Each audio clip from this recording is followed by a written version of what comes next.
I'm Max Dalton, and in this video, I'll show you how to stop backing up your iPhone or iPad photos to Google Photos automatically. And to be clear, all of the photos you've backed up to this point will be safe in Google Photos, and no photos will be deleted from your iPhone or iPad. Step 1. Open the Google Photos app on your iPhone or iPad, and then tap your profile icon to open a menu. Step 2. Tap Google Photos Settings in this menu. Step 3. Tap Backup. The backup screen is displayed. Step 4. Tap to toggle Backup off.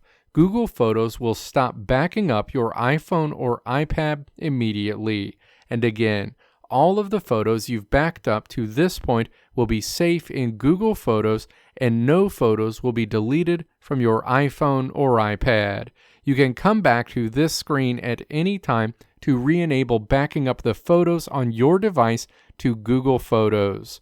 Let me know if this video helped you out in the comments below. If you liked what you saw here, click the video links on the right side of the screen to check out another video. Or click the logo on the left side of the screen to check out my tutorial website at www.maxdalton.how.